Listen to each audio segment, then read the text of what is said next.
Well, following the resumption of dumping activities here at the Bakoteh Dumpsite, we've decided to come here and, gather firsthand on what is really happening here on the ground. Since we arrived, we've witnessed more than 100 donkey carts that have been coming here since morning to offload waste that have been collected from within the municipality. We also witnessed dozens of trucks that have offloaded waste here since morning.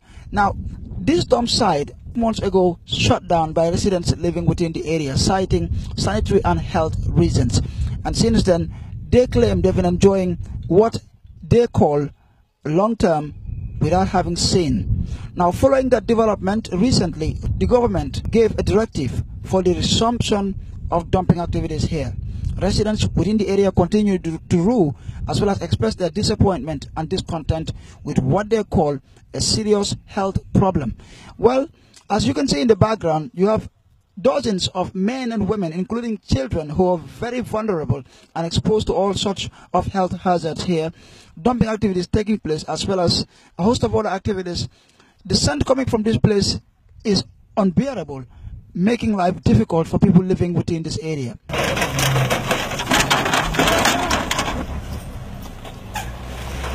On a surprise visit to the dump site here in Bakoteh, we also caught up with the minister responsible for local government and lands, Honorable Lamin Diba, who also had a word with us with regards to the ongoing dispute surrounding this dump site. If you also look at it, if you want to exercise your freedom too much, you trample on some other people's freedom.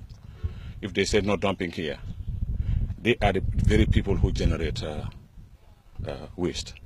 What about the hospitals? What about the markets? What about the garages? What about people's individual homes? What would happen? If anybody would refuse anybody dumping here, what would happen to the waste you have in your domain?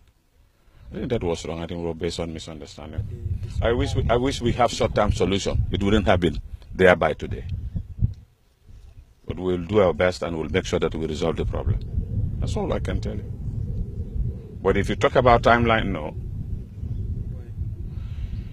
Everything takes longer than anticipated. The same people will engage you again and tell you, you said tomorrow it will happen, and it never happened.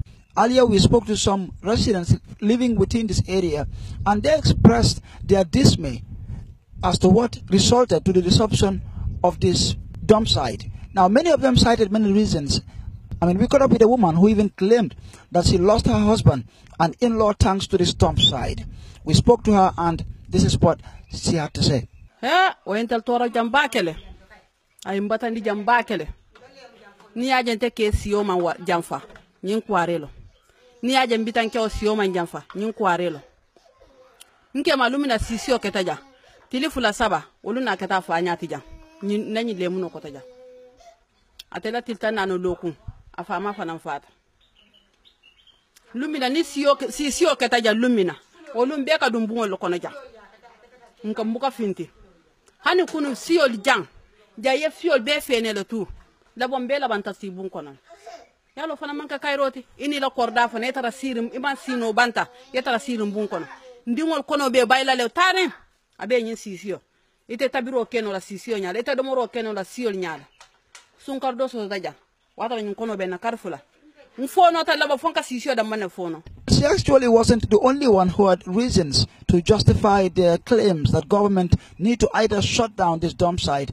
or come up with strategies to ensure that even if it is not being shut down, but that there are better mechanisms put in place to ensure that the health hazards that this dump site continue to pose to their lives and health is minimized. Well, iAfrica TV will continue to monitor the situation here at the Bakoteh dump site, but in the meantime, I am your reporter, Ansumana Isonyase.